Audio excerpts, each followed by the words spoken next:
கால சர்ப்ப தோஷத்தாலே கலங்குதடி மக்கள் மனம். அந்த தோஷமெல்லாம் போக வேண்டும், சந்தோஷமாக ஆடி வாம்மா. அன்பு நேயர்களே, இன்று பஞ்சமி நாள், ஆடி மாத வளர்பிறை பஞ்சமி. அடியேனின் வாழ்வில் நிறைய விஷயங்கள் நடக்கின்றன என் அன்னையின் அருளால். அதையே பதிவுகளில் சொல்லி வருகின்றேன். ஒரு 35 வருடங்களுக்கு முன்பு வளர்பிறை பஞ்சமி.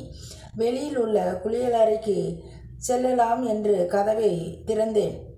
போனால் அங்கு கருநாகம் இருந்ததை அடியேன் கவனிக்கவில்லை. சத்தமாய் சீறியது.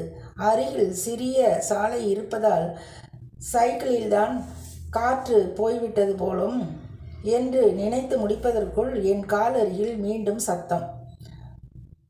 குனிந்து பார்ப்பதற்குள் காலை உரசியபடி ஊர்ந்து சென்றது.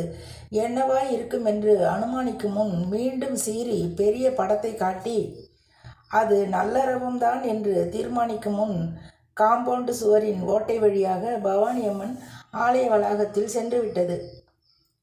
அன்று காலையில் பால் பாத்திரம் கை நழுவி கீழே கொட்டியது.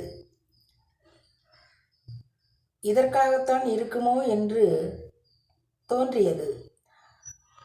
அடிக்கடி வந்து கொண்டுதான் இருக்கிறாள். இதனால் உறவினர்கள் எங்கள் வீட்டிற்கு வர அஞ்சினார்கள்.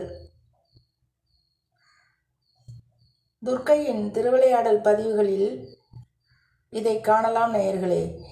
என்னம்மா சுயம்பு துர்க்கையம்மா பக்தர்கள் இல்லத்திற்கு இப்படிதான் வந்த வண்ணம் இருக்கின்றாள்.